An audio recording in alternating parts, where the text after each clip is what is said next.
इससे बड़ी और कोई आघात नहीं हो सकता था। तो आपने व्यवस्था दी थी माननीय अध्यक्ष जी। मैंने व्यवस्था, मैंने कहा था आपने उठाया तो कल मैंने आप नोटिस दे दीजिएगा आपसे माननीय अध्यक्ष जी। मैंने ये कम से कम मंत्री जी आज बैठे हैं। नहीं, विषय कल आपने उठाया था, मैं उसका सम्मान करता हूं। आपने अपनी बात कही थी तो उस समय माननीय संसदीय कार्य मंत्री भी नहीं थे और उस समय सदन को ये जानकारी नहीं थी कि बाहर क्या हुआ। आज तो होगी माननीय अध्यक्ष जी। तो आज आपने कुछ दिया नोटिस? को दिया होता तो उसकी जानकारी मंगवा लेते।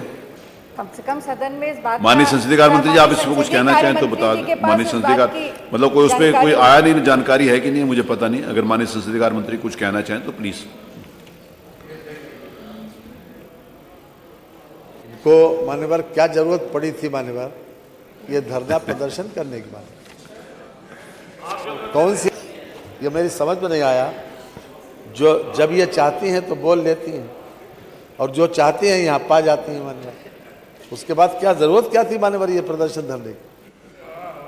ये दुर्दशा करवाने के लिए काहे के लिए आप वहां गए हैं? कि अगर संसदीय कार्य मंत्री जी वित्त मंत्री जी भी हैं, जो 60-40 का रेशियो भारत सरकार ने मनरेगा में दिया है, उससे हमारा क्या मतलब?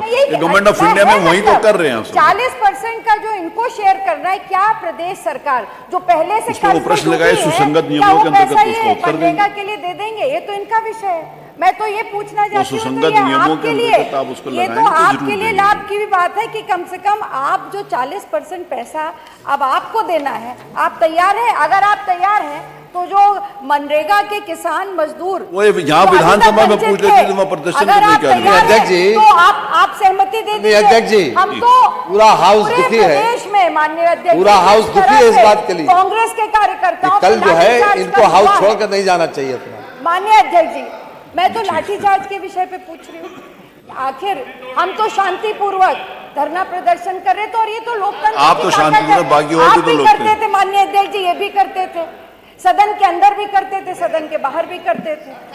पर जिस तरह से आप कोई कांग्रेस में थोड़ी बैठो, या तो वहां जाते प्रदर्शन में गए थे नहीं, बच यहाँ बैठे हुए थे। प्रदर्शन था माननीय अध्यक्ष जी, जाते तब बोलते प्रदर्शन था। अगर उस शांतिपूर्वक प्रदर्शन, जिस तरह से बल प्रयोग किया गया, कितने हमारे साथी कांग्रेस कार्यकर्ता इसमें घायल हुए और कई लोगों, पूरे प्रदेश में 2 दिन से इतनी चिंतित थी सरकार कि 2 दिनों से पूरे प्रदेश के कई जिलों में कार्यकर्ताओं को हाउस अरेस्ट कर लिया गया, हमको निकलने नहीं दिया गया। कल मुझे और मेरे साथी वीरेंद्र चौधरी जी जो कि सदन के लिए आ रहे थे, उनको भी रोका। नहीं, आप आए नहीं, हम इंतजार कर रहे थे आपके। माननीय अध्यक्ष जी, रोका गया पुलिस। ये नजर आप मैं आने के लिए कोई रोकेगा तो मैं वहां पर किसी ने नहीं रोका। कल नजरबंद कर दिया गया था और उसके बाद क्योंकि ये इस प्रदेश के किसान और मजदूरों से जुड़ा विषय था, इसलिए हर बाधा को तोड़ करके हम कांग्रेस जन। ये कहां पर हुआ प्रदर्शन?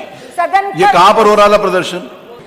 लेकिन 11 बजे सदन में पहुंचना, पर इस बर्बरता के साथ लाठीचार्ज हुआ माननीय अध्यक्ष जी। उसका जवाब आ गया। ये लोकतंत्र की हत्या की गई। ये केवल मेरा विषय नहीं, जिस तरह से हजारों कल कांग्रेस के कार्यकर्ताओं पर लाठियां बरसाई गई, और कांग्रेस तो पार्टी रही है जिसने धूप में, सर्दी गर्मी जाड़े बरसात सब में आंदोलन किया है और अभी नहीं किया।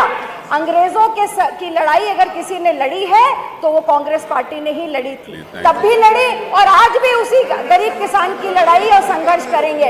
ये जितनी लाठियां बरसा सके, जितना रोक सके, हम रुकने वाले नहीं हैं। पर जब तक इसका न्याय नहीं होगा, मनरेगा जैसे कानून को वापस नहीं लिया जाएगा, तब तक हम ये संघर्ष जारी रखेंगे।